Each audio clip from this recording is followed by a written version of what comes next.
ஐயப்பன் நீங்கள் ஏற்றுக்காமல் இருக்கலாம். பட் அது ஒரு குறிப்பிட்ட மக்கள் ஏற்றுக்கிட்டு அதை கடவுளாக வணங்குறாங்கன்னும் போது அதுக்கு உண்டான கண்ணியம் கொடுப்பது உங்களுடைய கடமையாக இருக்கணும். ஒரு 10 மணி நேரத்தில் தமிழக அரசு துரிதமாக நடவடிக்கை எடுத்து என்னை கைது பண்ணி ஜெயிலில் போடுற அளவுக்கு இருக்குன்னு சொன்னால், இன்றைக்கி ஐயப்பனை பற்றி இவ்வளோ பாடல் பாடி இருக்கக்கூடிய இந்த பெண்மணியை பற்றி இவங்க திமுக அரசு சைலண்ட் மூடில் இருக்க வேண்டிய அவசியம் தான். நாங்க கேக்குறது என்னன்னா, திமுக ஏன் நடவடிக்கை நீங்க பண்பாட்டு மையம் தெரியும், தன்னுடைய குழந்தையுடைய பாலினத்தை அறிவிச்சாப்புல, அதுவே பெரிய குற்றம். அதுக்காகவே கைது பண்ணும், அதுக்கு மன்னிப்பு கேட்டாங்க, விட்டாங்க. ரெண்டாவது இப்ப என்னன்னா, தொப்புள் குடியா இருக்கிறது வீடியோ எடுத்தாப்புல, இதுவும் தவறானது, இதையும் மன்னிச்சு விட்டாங்க. அப்போ திமுக ஆதரவான கூட்டங்கள் எந்த குற்றங்களை செஞ்சாலும் மன்னிச்சு அப்படி இல்ல சார். இப்போ ரஞ்சித்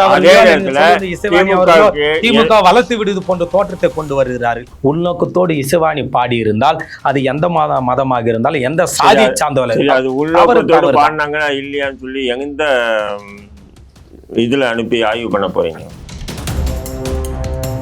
எப்போ நடவடிக்கை எடுங்க, எப்போ விசாரணை செய்து அடுத்த தேர்தலில் ஜெயிச்சு பாருங்க. இதெல்லாம் எடக்க முடுக்கான பதில் தானே.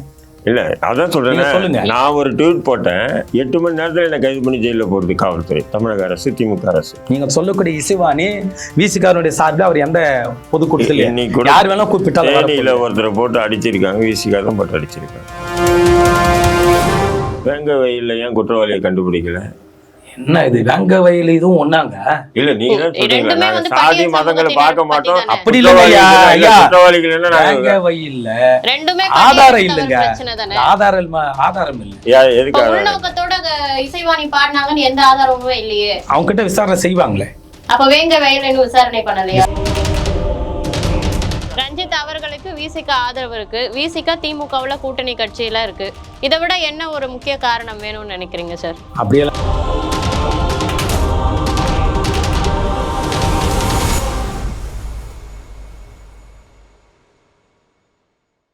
நியூ தமிழ் நேயர்களுக்கு வணக்கம். கானா பாடகி இசைவாணி அவர்களால் பாடப்பட்ட ஐயம் சாரி ஐயப்பா, இந்த பாடல் சில வருஷங்களுக்கு முன்னாடி பாடியிருந்தாலும் கண்டனங்கள் இப்போதான் அதிகமாக வலுக்க தொடங்கி இருக்கு. இசைவாணியையும் அந்த நீலம் ப்ரொடக்ஷனுடைய தலைவராக இருக்கக்கூடிய ரஞ்சித் அவர்களையும் கைது பண்ணும் அப்படின்னு சொல்லிட்டு நிறைய கண்டனங்கள் வலுத்திருக்கு. அது குறித்த நிறைய விஷயங்களை இன்னைக்கு நம்ம கூட பேசுறதுக்காக தேசிய லீக் கட்சியோட தலைவர் தடா ரஹீம் சார் அவர்களும், தேசிய முன்னேற்ற கட்சியோட தலைவர் ஜிஜி சிவா அவர்களும் இணைந்திருக்காங்க. வணக்கம் சார். வணக்கம் சார். இந்த பாடகி கானா பாடகி இசைவாணி அவர்கள் ஒரு பாடலை பாடியிருக்காங்க. இது குறித்த சர்ச்சை தான் சோஷியல் மீடியாவில் எங்கே பார்த்தாலும் ஒழிச்சுக்கிட்டே இருக்கு. இந்த சர்ச்சை குறித்த உங்களோட பார்வை சார்? நிச்சயமா ஒரு சமூகத்தை ஒரு சமூகம் கடவுளாவோ அல்லது அவங்களுக்கு உயிருக்கு மேலமாக நேசிக்கக்கூடிய வணங்கக்கூடிய ஒரு விஷயத்தை பற்றி இது போன்ற சோசியல் மீடியாவில் பாடல்களாவோ அல்ல கட்டுரைகளாவோ அல்லது அது ஒரு கதை வடிவமாகவோ கொண்டு வந்தால் அதை எதிர்க்க வேண்டியது நம்முடைய கடமை. எத்தனை திரைப்படங்களில் கூட, இப்போ சமீபத்தில் கூட அமரன் திரைப்படத்தில் இஸ்லாமியர்களை ஒரு தீவிரவாதி மாதிரி காட்சிப்படுத்திட்டு, கேட்டால் நான் காஷ்மீரில் நடக்கிறது தானே எடுக்கிறோம் அப்படின்னு சொல்லிட்டு வீம்பு பண்ணிக்கிட்டு கமலஹாசன் பல கோடிகளை சம்பாதிச்சு அமெரிக்காவில் போய் உட்காந்துருக்கான் நாய். இது திமுக ஆட்சி வந்தாவே இது போன்ற நிலைகள் அதிகமாகவே இருக்கும். அதிமுக ஆட்சியை விட திமுக ஆட்சி வந்தால் இதுமே. இப்போ சமீபத்தில் கூட பார்த்தீங்கன்னா சும்மி வண்ண காவியங்கள், எப்படி சும்மி வண்ண காவியங்கள்னு சொல்லிட்டு ஒரு வெப்சைட்டு, அதில் என்ன சொன்னால் இஸ்லாத்தை பற்றி, இஸ்லாமிய பண்பாட்டு கலாச்சாரத்தை பற்றி ரொம்ப கேவலமாக அசிங்கமாக பேசிட்டு இது பண்ணான். அந்த சும்மி வண்ண காவியங்களில் பார்த்தீங்கன்னு சொன்னால் அந்த வீடியோக்கள் எப்படின்னா அவங்க முகத்தை மூடிட்டு தான் பேசுவானுங்க, நாய்ங்க அவனுங்க முகத்தை மூடிட்டு பேசுவானுங்க. சரி, இது இது ஒரு கால் ஆர்எஸ்எஸ்காரனோ அல்லது யார் பிஜேபிக்காரனோ இப்படி பண்ணுறான்னு சொல்லிட்டு அதை ஆய்வு பண்ணிட்டு வரும்போது அந்த சும்மி வண்ண காவியங்கள் அந்த வலைதள தொலைக்காட்சியில் திமுகவினுடைய எம்பி மகளிர் அணி தலைவி கனிமொழி ஒரு இன்டர்வியூ கொடுத்துருக்காங்க. அப்போ கனிமொழி சும்மி வண்ண காவியங்களுக்கு போய் ஒரு இன்டர்வியூ கொடுக்குறாங்கன்னு சொன்னால் நிச்சயம் கனிமொழிக்கு நெருங்கிய நபராக தான் இருக்கும். ஏன்னா கனிமொழி யார் கூப்பிட்டாலும், இப்போ நீங்கள் ஒரு யூடியூப் தான் வச்சுருக்கீங்க, நீங்கள் கூப்பிட்டா வந்துடுவாங்களா? வரமாட்டாங்க. அந்த அப்ப கனி யூடியூப் சேனல் இன்னும் செயல்பாட்டுல இருக்கக்கூடிய ஒரு சேனல். இப்போ கூட இருக்கு அந்த. அப்போ கனிமொழிக்கு நெருக்கம், அப்போ திமுகவுக்கு நெருக்கமான நபர்கள் தான் அந்த இஸ்லாமிய வெறுப்பு பிரச்சாரத்தை தொடர்ந்து வந்து செஞ்சுட்டு வந்தாங்க. ஆனா பல புகார்கள் கொடுத்து கூட ஒரு சிறு நடவடிக்கை கூட தமிழக அரசு, திமுக அரசு எடுக்கல. அப்படி இருக்கும்போது இப்ப இந்த இசைவாணி என்ற இந்த பெண் வந்து ஒரு பாடல் வந்து பாடியிருக்காங்க ஐயப்பாவை பற்றி. நான் சொல்கிறேன், ஐயப்பன் வந்து நீங்கள் ஏற்றுக்காமல் இருக்கலாம், பட் அது ஒரு குறிப்பிட்ட மக்கள் ஏற்றுக்கிட்டு அதை கடவுளாக வணங்குறாங்கன்னும் போது அதுக்கு உண்டான கண்ணியம் கொடுப்பது உங்களுடைய கடமையாக இருக்கணும். நீங்கள் ஏற்கனவே வந்து இயேசுவை பற்றி பாடியிருக்கீங்க. அந்த இயேசுவை வந்து ஏசப்பா என்னை விட்டு போகாதப்பான்ற மாதிரி அதை இயேசை விட்டு போகாதப்பா அப்படின்ற மாதிரி அதை உயர்த்தி பாடிட்டு அப்போ இன்னொரு சமயத்தை வந்து கொச்சைப்படுத்தி பாடுவது என்பது நிச்சயமாக அது வந்து இன்றைய சூழலில் தவிர்க்கப்பட வேண்டிய விஷயங்கள். அவங்க கொச்சைப்படுத்தினாங்க அப்படின்னு பார்க்காம அந்த கோவிலுக்குள்ள போக முடியலையே பெண்களாலன்ற ஒரு ஆதங்கத்துல பாடினாங்க அப்படின்னு ஏத்துக்கலாமா? என்னன்னா அவங்க என்ன சொல்றாங்கன்னா, நான் கோவிலுக்குள்ள வந்தா தப்பாப்பா என்னப்பா அப்படின்ற மாதிரி தான் பாடுறாங்க. இல்ல அதுதான் அது வந்து இயேசுவை பத்தி பாடிட்டு நீங்கள் இயேசுவை உயர்த்தி பாடிட்டு இப்போ நீங்கள் இதை பாடினதுனால தான் அந்த சர்ச்சை வருது. நீங்கள் இயேசுவை பற்றி பாடாமல் நீங்கள் இதை பாடியிருந்தீங்கன்னா ஒரு பெண்ணா ஏன் நான் வந்து கோயிலுக்குள்ளே போகக்கூடாதுன்ற கேள்வி எழுப்பியிருக்காங்க. இது என்ன தவறுன்னு நம்ம சொல்லலாம். அப்போ நீங்கள் வந்து இயேசு, நீங்கள் நிறைய பாடல்கள் உங்களுடைய பாடல்கள் பார்த்தீங்கன்னா இயேசுவை பற்றி தான் இருக்குது. அப்படிங்கும்போது இன்றைக்கி திடீர்னு ஐயப்பனை பற்றி இப்படி நீங்கள் போடும்போது ஐயப்பனை ஒரு குறிப்பிட்ட மக்கள் வணங்குறாங்க இல்லையா, அது கடவுளாக நினச்சி வணங்குறாங்கன்னும் போது அப்போ அதுக்கு கண்ணியம் கொடுப்பது என்பது இவங்களுடைய பொறுப்பாக இருக்கும்போது பல்வேறு மதம் சார்ந்த பாடல்களும் சரி, இனம் சார்ந்த பாடல்கள் எல்லாமே அவங்களுக்கு பாடுறதுக்கான ஒரு சூழ்நிலை அமையுது இல்ல. அவங்க பாடிதானே ஆகணும் ஒரு பாடகியா இருக்கும்போது. அதை நம்ம தவறுன்னு எப்படி சார் சொல்ல முடியும்? அதாவது ஒரு பாடகியா நாங்கள் கூட்டத்து போய் பாடுவோம் அப்படின்னு சொல்றது அப்போ ஒரு பக்கம் பாராட்டி இருக்கும், இன்னொரு பக்கம் அசிங்கப்படுத்துற மாதிரி நிலைகளை நீங்க ஏன் உருவாக்குறீங்க? எல்லா சமயத்தையும் உயர்த்தி பிடிக்கணும் அப்படிதான். ஏன்னு சொன்னீங்கன்னா இதெல்லாம் வந்து பார்த்து செய்யக்கூடிய விஷயங்கள். இப்போ திமுக அரசை பொறுத்தவரையும் பார்த்தீங்கன்னா நான் வந்து என்ன பண்ணேன், இந்த ஹிஜாப் என்ற ஒரு இது கர்நாடகாவில் போட்டாங்க. அது வந்து இதில் மதுரையில் வந்து ஒரு பெண் ஹிஜாப் போடும்போது ஹிஜாப்பை கழட்டுன்னு சொல்லி ஒருத்தன் வந்து ரொம்ப பிரச்சனை பண்ணுறான், பிஜேபி RSS. அப்போ அது சம்மந்தமாக நான் வந்து என்ன பதிவு போட்டேன்னு சொன்னால், இந்த ஹிஜாப், அதாவது என்னுடைய வீட்டு பெண்கள் ஹிஜாப் அணிந்து செல்வதை பொது வெளியில் இப்படி வந்து ஒருத்தன் தூக்கி தான் நான் பார்ப்பேன் அப்படின்னு சொல்லி செஞ்சான்னு சொன்னால் இது வந்து ஒரு தவறான முன்னுதாரணம். இது தொடர்ந்ததுன்னு சொன்னால் நான் சங்கர மடத்திலிருந்து பூணலறுப்பு போராட்டத்தை தொடங்குவேன், சங்கர மடத்திலிருந்து பூணலறுப்பு போராட்டத்தை தொடங்குவேன்னு சொல்லி ஒரு சின்ன ட்வீட் போட்டதுக்கு போட்ட ஒரு 10 மணி நேரத்திலே என்னை கைது பண்ணி ஜெயிலில் போட்டாங்க. நான் வெறும் ட்வீட் போட்டது என்னன்னா, அவங்க இப்படி செய்யறாங்க. எந்த ஆட்சியில நடந்தது சார்? டிஎம்கே தான். ட்வீட் போட்ட ஒரு 10 மணி நேரம் தான் இருக்கும். ட்வீட் போட்ட அதே அன்னைக்கே காலையில் ட்வீட் போகிறேன், சாயங்காலம் என்னை கைது பண்ணி ஜெயிலில் போட்டாங்க. என்ன சொன்னாங்கன்னு சொன்னால் இது வந்து ஒரு மத வெறுப்பு பிரச்சனை. அது ஆக்சுவலாக மத வெறுப்பே இல்லை, ஒரு பூணல் என்பது ஒரு குறிப்பிட்ட நபர்கள் போடுறாங்க. அது கூட ஏன் சொன்னால் என் சமூக பெண்களை இழிவுபடுத்தும், பொதுவெளியில் இழிவுபடுத்தக்கூடிய விஷயங்கள் தொடர்ந்தால், அது தொடர்ந்துன்னா நான் இதை செய்வேன்னு சொன்னதுக்கு ஒரு 10 மணி நேரத்தில் தமிழக அரசு துரிதமான நடவடிக்கை எடுத்து என்னை கைது பண்ணி ஜெயிலில் போடுற அளவுக்கு இருக்குன்னு சொன்னால், இன்றைக்கி ஐயப்பனை பற்றி இவ்வளோ பாடல் பாடி இருக்கக்கூடிய இந்த பெண்மணியை பற்றி இவங்க வந்து திமுக அரசு சைலண்ட் மூட்ல இருக்க வேண்டிய அவசியம் தான். அப்போ இதே முஸ்லீம்னா கூட வேகமாக போகிறீங்க. செய்வேன்னு சொன்னதுக்கு என்ன தூக்கி ஜெயிலில் போட்டாங்க, ஒரு பொதுவெளியில பாடல் பாடி இருக்காங்க, ஆனால் அவங்கள ஏன் கைது பண்ணல? அது மட்டும் இல்லை, இன்னொரு குற்றச்சாட்டு, சும்மி வண்ண காவியங்கள் என்ற அந்த வெப்சைட் மீது நாங்களே வந்து 4-5 வழக்குகள் கொடுத்துருக்கோம். ஆனால் அவங்க என்னன்னா, நாங்கள் இதேமாரி போட்டது தவறாக போட்டோம், இனி அதை போட மாட்டோம், மன்னிப்பு கேட்டால் விட்டுருவீங்களா? அப்போ நாங்களும் மன்னிப்பு கேட்குறவங்களே விட்டுருங்க, ஏன் எங்களை கைது பண்ணி இந்த வழியில் வழக்கு நடக்குதா இல்லையா? எங்களுக்கு நீதி வந்து எல்லாருக்குமே ஒரே மாதிரி இல்லை, ஒவ்வொரு தரப்பினருக்கும் ஒரு மாதிரி இருக்கு, எங்களை மட்டும் ஏன் கைது பண்றீங்க அப்படின்னு ஒரு குற்றச்சாட்டை முன்வைக்கிறாரு.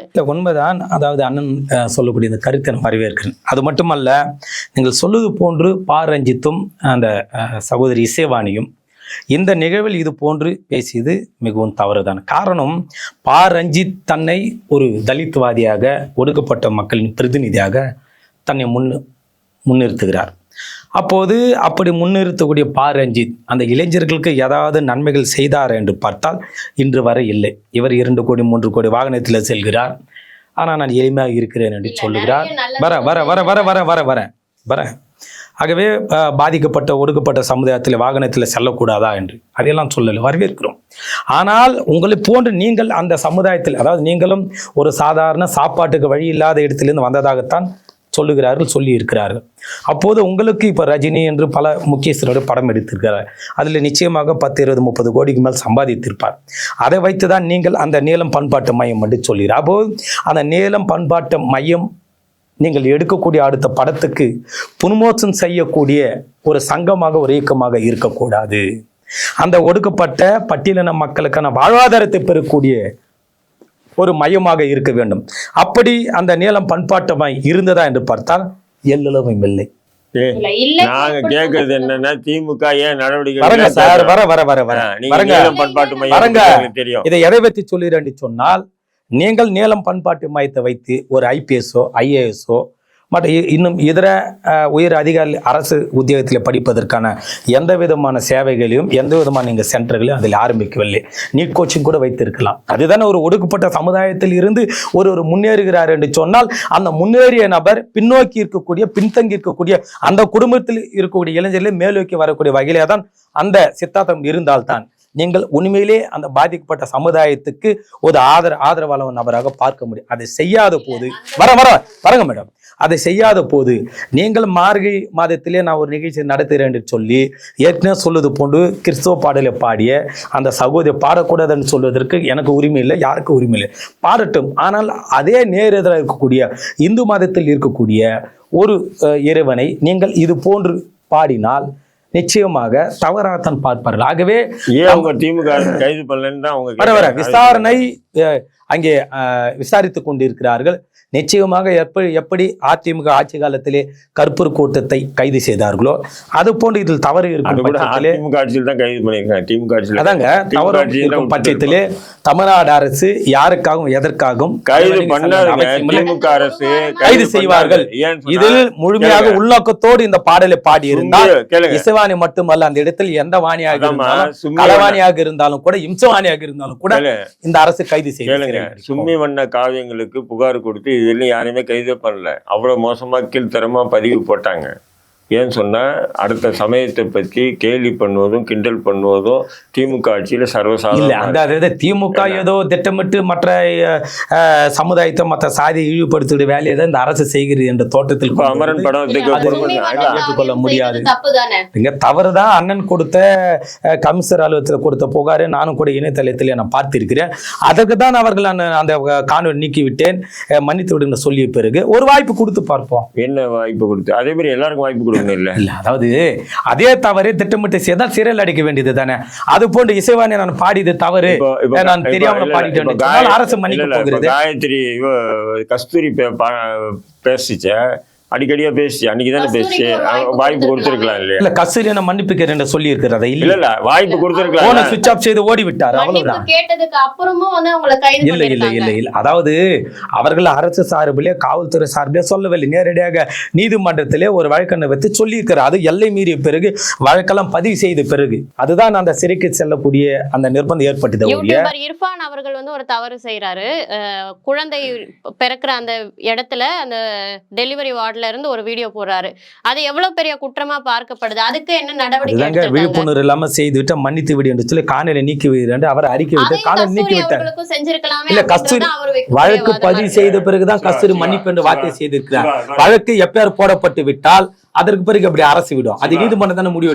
முதல்ல இர்ஃபான் வந்து தன்னுடைய குழந்தையுடைய பாலினத்தை அறிவிச்சாப்புல, அதுவே பெரிய குற்றம். அதுக்காகவே கைது பண்ண, அதுக்கு மன்னிப்பு கேட்டாங்க, விட்டாங்க. ரெண்டாவது இப்ப என்னன்னா, தொப்புள் குடியா இருக்கிறது வந்து வீடியோ எடுத்தாப்புல, இதுவும் தவறானது, இதையும் வந்து மன்னிச்சு விட்டாங்க. அப்போ திமுக ஆதரவான கூட்டங்கள் எந்த குற்றங்களை செஞ்சாலும் மன்னிச்சு அப்படி இல்ல சார். இப்போ ரஞ்சித் திமுக வளர்த்து விடுவது போன்ற தோற்றத்தை கொண்டு வருகிறார்கள். அது எப்படி? நான் அண்ணனை சொல்லவில்லை. இப்போ நானும் சமூகத்துல பார்க்கிறேன், இந்துத்துவ சக்தியில எல்லாம் பேட்டிகள் கொடுக்கிறார்கள். யாரையும் திமுக இது போன்று சிறுபான்மையினரோட ஓட்டுகள் அடி வாங்க கூடாதுன்னு அவங்க மேல நடவடிக்கை எடுக்கல அப்படின்னு ஒரு குற்றச்சாட்டை முன்வைக்கிறாங்க. அப்படியெல்லாம் ஒன்றுமில்லை. இதுவெல்லாம் ஒரு 19 அரசு மீது வைக்கிற குற்றச்சாட்டை ஒழிய நீங்கள் சொல்லுது போன்று அங்கே நீங்கள் இயேசு கிறிஸ்துவரை உயர்த்தி பாடியிருக்கிறீர்கள், இங்கு ஐயப்பனை தாழ்த்தி பாடியிருந்தால் அது தவறு தான். ஐயப்பன் மட்டுமல்ல, எந்த மதத்தை, இது ஒரு ஜனநாயக நாடு, எந்த மதத்தை யார் தவறாக பேசினாலும் அது எந்த கொம்பனாக இருந்தாலும் தவறு தான். இதில் உள்நோக்கத்தோடு பாடியிருந்தால் நிச்சயமாக இசைவாணி மீது தமிழ்நாடு காவல்துறை, தமிழ்நாடு அரசு நிச்சயமா நடவடிக்கை எடுக்கும்.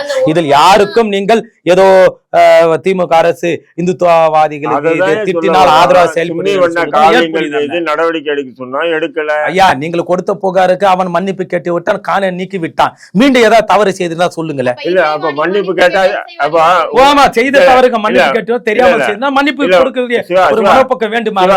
அதை செய்யத்தான் போதும். அசிங்கமா திட்டிட்டு மன்னிப்பு கேட்டா அதுதான், அது திட்டக்கூடிய வகையிலே விமர்சனம் செய்யக்கூடிய வகையில் உள்நோக்கம் இருந்தால் அதற்கு எப்படி மன்னிப்பு கொடுப்பாங்க? உள்நோக்கம் இருக்கு, வலிக்குது, ஒரு குறிப்பிட்ட சமூகத்துக்கு மனசு வலிக்குதுன்றதால புகாரை போய் கொடுக்குறோம். வேற அதுதாங்க, பாடிய இசைவாணி உள்நோக்கத்தோடு பாடி இருந்தால் அரசு நடவடிக்கை எடுக்க போகிறது. நான் ஒரு பாடகர், அவர் ஏதோ கொடுத்த அந்த வரிகளை வைத்து நான் பாடிவிட்டேன் என்று சொன்னால், சரி, அவர் கொடுத்த வரிகள்னா யார் கொடுத்த வரி, அவனை கைது பண்ணல. வழக்கு என்பது வருகின்ற போது நிச்சயமா அனைவரும் தானே வருவாங்க. இவ்வளவு புகார் ஆயிருக்கு இல்ல, இன்னும் வழக்கு பதிவு செய்யவில்லையே, அதான் விசாரணை கேட்கிறேன். ஏன் எல்லாம் ஆக்சிடென்ட் பண்ணதே மன்னிச்சு விட்டீங்களா இர்ஃபானுக்கு? ஐயா, அங்க பாருங்க, அண்ணன் சொல்லக்கூடிய 40 வயசு பெண்மணி இறந்தாங்க, ஆக்சிடென்ட் பண்ணி சிசிடிவி கேமரா எல்லாமே இருக்கு, இருந்து கூட அவர் பண்ணல, வேற ஒருத்தர் டிரைவர் பண்ணாரு. அவர் ஓட்டுநர் பண்ணியதாக அவர் குற்றத்தை ஒப்புக்கொண்டு சென்றிருக்கிறார், நான் தான் செய்தேன் என்று. இதில் நாங்கள் எப்படி தலையிட முடியும்? அதே இது மற்ற இப்ப நம்ம விஷயத்துக்கு அப்படி பண்ணிட்டோம்னு சொன்னா காவல்துறை கம்முன்னு இருந்துருமா? ஐயா, அதில் இல்ல ஓட்டல நீ தான் ஓட்டிட்டு போன, அப்பதான் இது நடந்தது, எப்படி நீ ஓட்டுநர் மேல புகார் சொல்ற அப்படின்னு சொல்லிட்டு என்ன பண்ணுவான், நான் ஓட்டுநர் போய் சரண்டர் ஆனாலும் விட மாட்டான், என்னை கைது. அதுதாங்க, ஓட்டுநர் தெளிவாக இருக்கிறார், அந்த குற்றத்தை நான் தான் செய்தேன் என்று சொல்லுகிறார். அதற்கு பிறகு அது விசாரணை செய்வதற்கு எதுவுமே இல்லை, நான் வெறும் பக்கத்தில் அமர்ந்து சென்றேன் என்று இருப்பான் சொல்லுகிறார். ஆகவே இந்த விவகாரத்தில் ஐயப்பன் சாமி பக்தனுடைய மனது, இந்துக்குடைய மனது புண்படக்கூடிய வகையிலே உள்நோக்கத்தோடு இசைவாணி பாடியிருந்தால் அது எந்த மதமாக இருந்தாலும், எந்த சாதி சார்ந்தவர்கள், அது உள்நோக்கத்தோடு பாடினாங்கன்னா இல்லையான்னு சொல்லி எந்த இதுல அனுப்பி ஆய்வு பண்ண போறீங்க? விசாரணை வலையம் சென்று கொண்டிருக்கிறது, இசைவாணியுடைய விசாரணை செய்வார்கள். இசைவாணி நான் வரிகளை வாங்கி ஏதோ ஒரு வருமானத்துக்காக பாடி இருக்கிறேன், திட்டமிட்டு இந்துக்களை கொச்சப்படுத்தும் நோக்கத்தை பாடவில்லை என்று அவர் திருப்பி தனது விலக்குறையை கொடுத்தால் நிச்சயமாக அரசு சொல்றீங்க. இன்னும் புகாரை பதிவு பண்ணல. அதான் சார், விசாரணை செய்த பிறகுதான் நான் பதிவு பண்ணாமா வேண்டாமான்னு முடிவெடுக்க. எப்படி புகார் பதிவு பண்ணிட்டு தான் விசாரணை மேற்கொள்வாங்க? நீங்க புகார் அனைத்து வழக்குகளுக்கும் பொருந்தாது.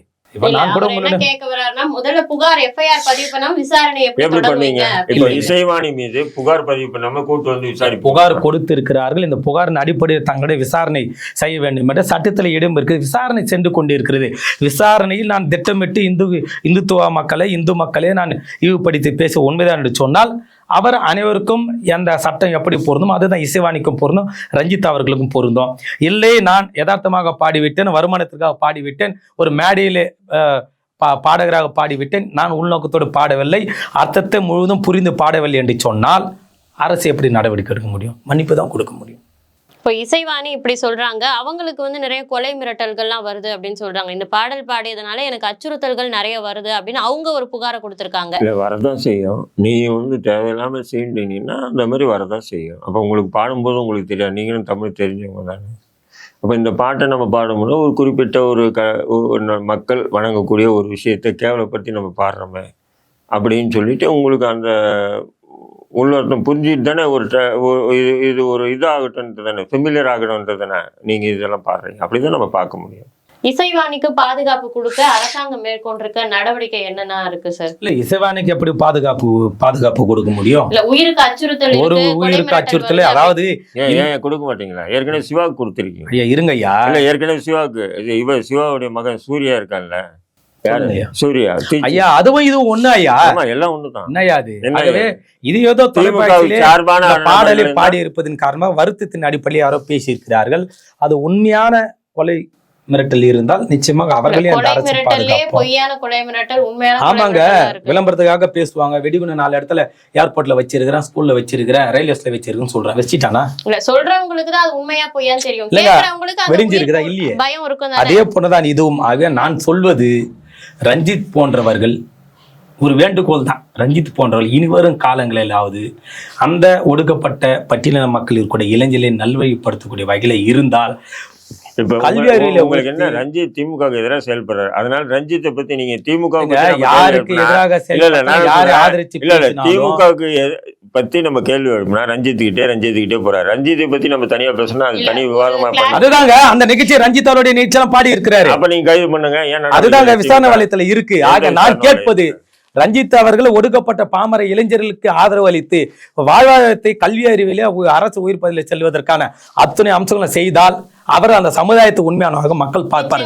தொடர்ந்து தனது படத்துக்கான புருமோஸ்டாக அந்த நீளம் பண்பட்டு வைத்தால் நிச்சயமாக அதே மக்களால் விரட்டடிக்கப்படுவார். நான் கேட்பது, எந்த மதத்தை யாரும் இழிவுபடுத்தக்கூடாது. அதனால் தெளிவாக இருக்கிறேன். அது இந்து மதமாக இருக்கட்டும், கிறிஸ்துவ மதமாகட்டும், இஸ்லாமிய மதம், எந்த மதமாக இருக்கட்டும், யாரும் எந்த மதத்தை இழிவுபடுத்த வேண்டாம். அவருடைய மதத்தில் அவர் வேலையை செய்யுங்கள். தவறு செய்தால் சுட்டி காட்டுங்க. அரசியல் ஆதாயத்துக்கோ பொருளாதார ஆதாயத்துக்கோ இந்த இழிவான செயலை செய்யக்கூடாது. இசுவானி அவர்கள் தொடர்ந்து இது போன்ற வேலைகளை செய்தது உண்மை என்று சொன்னால் நிச்சயமா அரசு நடவடிக்கை எடுக்கும். பாரபட்சம் பார்க்காது சார். போதுமா சார்? எப்போ நடவடிக்கை எடுங்க? எப்போ விசாரணை செய்து அடுத்த தேர்தலில் ஜெயிச்சு பாருங்க. இதெல்லாம் எடக்க முடுக்கான பதில் தானே. இல்ல, அதான் சொல்றேன். சொல்லுங்க. நான் ஒரு ட்வீட் போட்டேன், 8 மணி நேரத்தில் என்ன கைது பண்ணி ஜெயிலில் போடுது காவல்துறை, தமிழக அரசு, திமுக அரசு. இப்போ நம்மள கைது பண்ணாங்க, ஏன் அவங்கள கைது பண்ணலன்றதுதான் உங்களுடைய இல்ல, நான் கேட்கிறேன். அப்போ திமுகவுக்கு ஆதரவா இருக்கக்கூடியவங்களுடைய தவறுக்கு ஒரு விதமான நடவடிக்கையும், திமுகவுக்கு எதிராக செயல்படக்கூடிய நபர்கள் பாரஞ்சித் அவர்களும் என்ன திமுக ஆதரவானு என்ன தேர்தல் பிரச்சாரம் பண்ணிட்டாங்களா? இல்ல திமுக ஒரு 50 லட்சம் ஓட்டு வாங்கி வச்சுட்டாங்களா? அவங்களுக்கு சிறுபான்மையினர் எந்த சிறுபான்மை ஆதரவு இருக்கு? தலித்துக்களோட ஆதரவு அவங்களுக்கு அப்படின்னு யாருங்க சொன்னது? ஒட்டுமொத்த பட்டியலுடைய முழு ஆதரவு விடுதலை சிறுத்தை கட்சிக்கு இருக்குங்க அப்படின்னு யார் சொன்ன? இசைவாணி பின்னாடி எத்தனை லட்சம் பேர் இருக்காங்க. ஆகவே அண்ணன் திமுக ஆதரவா இருக்கிறாங்க, அதனால நடவடிக்கை எப்படி இசைவாணிக்கு ஆதரவா தானே இருக்கு. அதாவது அந்த அர்த்தத்தை நம்ம பேச முடியாது. கீழ் மட்டும் பொறுப்பால் யாரோ ஒரு சரர் போடுகிறாரு, தலைவர் பேசியிருக்கிறாரா? அந்த கட்சியோட பொதுச்செயலாளர் பேசியிருக்கிறாரா? தலைவர் பாராட்டி இதே மாதிரி பாடல் எல்லாம் பாடி இருக்குல்ல. அதுதாங்க தலைவர் இழிவுபடுத்தி பேசினா இதை தலைவர் ஒத்துப்பாருங்களா? வரவேற்பு செய்யற இல்லையே. அது போன்றதா இதுவும். விசிகால இல்லையா? அப்போ விசிகால இல்லையே. விசிகால இல்லை. யாரு நீங்க சொல்லக்கூடிய இசைவாணி விசிகாரனுடைய சார்பில் அவர் எந்த பொதுக்கூட்டத்தில் யார் வேணா கூப்பிட்டாலும் ஒருத்தரை போட்டு அடிச்சிருக்காங்க. விசிகா தான் போட்டு அடிச்சிருக்காங்க. அதுதாங்க விசிகா. அந்த பெண்மணி இசைவாணி பெண்மணி ஒடுக்கப்பட்ட சமுதாயத்தில் இருப்பதனால், ஒடுக்கப்பட்ட மக்களுடைய பெரும் கட்சியாக திகழ்வதனால் விசிகா கட்சி அதற்கு கீழ்மட்ட பொறுப்பால் திமுக பயப்படுதான்னு அவங்க கேட்கறாங்க. திமுக எப்படி சார் பயப்படும்? திமுக எதனால பயப்படணும்? அதான் நீ தான் பயப்படுவீங்களா? யாருக்கும் பயப்பட அவசியம் இல்லை. வாக்களித்த மக்களை தவிர வேற எவருக்கும் திராவிட முன்னேற்ற பயப்பட வேண்டிய அவசியம் திமுக இல்லை. அம்பானிக்கு பயப்பட தேவையில்லை. பிரதமருக்கே பயப்படாதவர்கள் எந்த அரசு பதில் இல்லாத கோமாளி அதானிக்கு எப்படி சார் பயப்பட முடியும்? பிரதமருக்கு பயப்படலையா? எப்படி சார் பயப்பட முடியும்? எந்த இடத்துல பயந்து? வெள்ள கூட பிடிச்சிட்டு போனீங்க. அது யதார்த்தமான கூட, அதுக்கு தப்பான கூட இல்ல. வெள்ள கூடன்னு சொல்லி இல்ல, பிரதமரை மேடையில வைத்துக் கொண்டு 28 முறை ஒன்றிய அரசு என்று சொல்லிய ஆண்மையுள்ள முதல்வர் ஐயா தளபதி. ஆமா, பக்கத்துல இருக்கிறாங்க மேடம். என்ன மேடம் நீங்க இல்ல ஒன்றிய அரசு எடுத்து சொல்றது பக்கத்துல ஆட்கள் இருக்கிறாங்களே. இல்லமா, ஒன்றிய அரசுன்றது பெரிய வீரம். ஆமா, ஒன்றிய அரசு சொன்ன தமிழ்நாட்டுடைய மாநில சுயேட்சை பேச்சிருக்கிறார். தமிழ்நாட்டுடைய கொடுக்காத கடன்லாம் எப்பயா கொடுக்க போறேன்னு கேட்டு இருக்கிறாரு. எந்த மாநிலத்திலாவது மேடையில பிரதமர் உட்காரிச்சு அந்த மாநில முதல் பேசி இருக்கிறாருங்களா? அப்பேற்பட்ட மோடிஜிக்கு பயப்படாதவர்கள் ஏதோ திமுக ஆதரவு இவங்களை பார்த்து எங்க பயப்படணும்? காவல்துறையும் பயப்படாத, தமிழ்நாடு அரசும் பயப்பட. தவறு செய்தவர் எந்த மதமாக இருந்தாலும் எந்த சாதியாக இருந்தாலும் தமிழ்நாடு காவல்துறை, தமிழ்நாடு அரசும் உடனுக்குடன் நடவடிக்கை எடுக்கும். பொறுத்து இருந்து பாருங்க. வேங்க வயல்ல ஏன் குற்றவாளியை கண்டுபிடிக்கல? என்ன இது வேங்க வயல்? இதுவும் ஒண்ணாங்க. இல்ல, நீங்க சாதி மதங்களை பார்க்க மாட்டோம். அப்படி இல்லையா? வேங்க வயல்ல ஆதாரம் இல்லைங்க. ஆதாரம் இல்ல. இசைவாணி பாடினாங்கன்னு எந்த ஆதாரமுமே இல்லையே. அவங்க கிட்ட விசாரணை செய்வாங்களே. அப்ப வேங்க வயல் விசாரணை பண்ணலையா? விசாரணை செய்யறாங்க. இது தனிமணி இசைவாணின்னு தெரிஞ்சிருக்கு. வேங்க வயல் யாருன்னு எப்படி தெரிஞ்சிருக்கும்? விசாரணை பண்ணாதானே தெரியும். அதுதான் விசாரணை வலயத்தில் இருக்கிறாங்க. பண்ணிட்டு இருக்கிறோம் சார். பொறுத்திருந்து பாருங்க. எப்போ ஐயா, இதே இந்திய அரசியலமைப்பு சட்டம் தான் சொல்லுது, 1000 குற்றவாளி தப்பித்தாலும் ஒரு நிரபராதி தண்டிக்கப்படக்கூடாதுன்னு. அதை வைத்து தான் வேங்கவேலினுடைய வழக்கு கொஞ்சம் மெத்தனமாக அல்லது இந்திய தவறா தகுதமா படாதீங்க. அது எதுக்காக சொல்லப்பட்டதுன்னா, ஜாமீன் வழங்குறாங்க இல்லையா. ஆமாய்யா. ஒருத்தன் ஒரு கொலை குற்ற வழக்கில் ஜெயிலுக்கு போறாங்க. ஜெயிலுக்கு போயிட்டு 3 மாசத்துக்குள்ள குற்றப்பத்திரிகை தாக்கல் பண்ணா ஜாமீன் வழங்குறாங்க. ஏன்னு சொன்னா அது ஜாமீன் வழங்காம இருக்கலாம். இருந்தாலும் 1000 குற்றவாளியை தப்பிச்சாலும் ஒரு நிரபராதி தண்டிக்கப்படக்கூடாது. அவன் மீது சுமத்தப்பட்டது குற்றச்சாட்டு தான், நிரூபணம் ஆகலை. அப்ப அந்த நிரூபணம் ஆகிறதுக்கு அவனுக்கு அவகாசம், ஜாமீன் கொடுத்து அவன் வெளியே அந்த வழக்கு நடத்தி அவன் அந்த வழக்குல குற்றவாளின்னு சொன்னா அவன் ஜெயிலுக்கு போகலாம், இல்லைன்னா அவன் வெளியே இருக்கலாம். அப்போ அதுக்காக சொல்லப்பட்ட அதுக்காக அதை எடுத்துட்டு பாதிக்கப்படாதா தம்பி, அதை வேங்கவயல் விஷயத்துல உள்ள நுழைக்க. ஆமாயா, அதுல பொய் வழக்கு பதிவு செஞ்சிடறாங்கன்னு வச்சுக்கோங்களேன், அவன் பாதிக்கப்பட மாட்டானா? ஏன் பொய் வழக்கு? நான் என்ன சொல்றேன், அப்ப வேங்கவயல்ல யார் தான் மலத்தை கலந்தான்? அந்த விசாரணை தாங்க போயிட்டு இருக்கு. எத்தனை வருஷம், எத்தனை வருடம் ஆனாலும் உண்மை வெளிவரும். அந்த சுமி வண்ண காவியத்துக்கு விசாரணையே பண்ணாம 10 ஹவர்ல கைது பண்ணது எந்த? அவரே ஒப்புக்கிறாருங்க, நான் தான் ட்வீட் போட்டுன்னு சொல்லிட்டு. இல்ல, அவர் ஒத்துக்கிறாரு. அது எந்த நோக்கத்துல போட்டாரு, உள்நோக்கத்தோட அதை விளக்குற அப்படி சொல்லி இருக்க மாட்டாரு. காவல்துறை நடவடிக்கை எடுத்திருக்கோம். அப்பயே விசாரணை பண்ணல சார்? அதுதாங்க விசாரணை பண்ணிருப்பாங்க. அவர் சொல்லி ஆமா நான் தான் போட்டேன், இவர் ஏற்கனவே எல்லாமே பார்த்துட்டு வந்தவர் சொல்லியிருப்பாரு தைரியத்தோட, ஆமா நான் போட்டேன், என்ன இப்ப கைது பண்ண சொல்லியிருப்பாரு, பண்ணியிருப்பாங்க. இல்லைங்க நான் ஒரு கோவத்துல போட்டேன், யதார்த்தமா அப்பயே விட்டு இருப்பாங்க. இல்லையம்மா, நீங்க போட்டது தப்பு, நீங்க எடுக்கிறீங்களா, நீங்க போட்டீங்களா, அதெல்லாம் இல்லை. திடீர்னு நான் இங்கேருந்து ஆஃபீஸ்ல இருந்து வீட்டுக்கு போயிட்டு இருக்கேன், முன்னாடி ஒரு 2 கார், பின்னாடி ஒரு கார், இன்னும் நான் ஏதோ வெவ்வேறு முடிக்கிறதுக்குள்ள தூக்கி என்ன குண்டு கட்டா தூக்கி இன்னொரு வண்டியில் தூக்கி போட்டு இங்கேருந்து சைதாப்பேட்டையில் போய் நிப்பாட்டாங்க. என்ன எதுன்னு கேட்கல. நீதிபதிக்கு முன்னாடி நிப்பாடும்போது எதுக்கு என்ன கூப்பிட்டு வந்தீங்கன்னு தெரியலையே. நீங்க விசாரணை ஏதோ கதை விடுறீங்க. கேட்டு இருப்பாங்க. நான் அடுத்தவங்களை சொல்றேன், நான் பாதிக்கப்பட்டிருக்கேன் திமுக ஆட்சியில். அதுதான் நீங்க பாதிக்கப்பட்டு இருப்பது விசாரணை வலயத்துல இறுதியில தீர்ப்பு முடிவு. அப்போ ஆளை பார்த்து ஏன் கைது பண்றாங்க? ஏங்க பாரஞ்சித்துக்கு இசைவாணிக்கு ஒரு அரசு ஏங்க ஒரு தலைப்பட்சமா செயல்பட முடியுமா? என்னங்க இப்படி எல்லாம் பேசுறீங்க? அதுதான் சொன்னேன். ஐயா, எந்த மதத்தில் யார் பேச தவறுதானே? அதுதாங்க நான் சொல்றேன். அவர்களுக்கு விசிக ஆதரவு இருக்கு, விசிக திமுகவோட கூட்டணி கட்சியில இருக்கு. இதை விட என்ன ஒரு முக்கிய காரணம் வேணும்னு நினைக்கிறீங்க சார்? அப்படியெல்லாம் இல்ல. தமிழ்நாடு காவல்துறை யாருக்கு ஆதரவா இருக்கு? இந்த மக்களுக்கு தான் ஆதரவா இருக்கு. யார் எந்த கட்சிக்கு ஆதரவா இருந்தா தமிழ்நாடு காவல்துறை, தமிழ்நாடு அரசும் இந்த மக்களுக்கு தான் ஆதரவாக இருக்குதுன்னு காரணமாக விசாரணை வலயத்தில் திட்டமிட்டு பாடியது என்று சொன்னா நிச்சயமா அவர் கைது செய்யப்படுவார்கள். இதான் உண்மை. இசைவாணி விஷயத்துல அடுத்தடுத்து என்ன நடக்க போகுது அப்படின்றத பொறுத்திருந்து பார்ப்போம். தமிழக அரசு என்ன நடவடிக்கை எடுக்க போகுது அப்படின்றதையும் வெயிட் பண்ணி பார்ப்போம். அதுவரை உங்களிடமிருந்து விடைபெறுவது நான் உங்கள் பவித்ரா சிவகுமார்.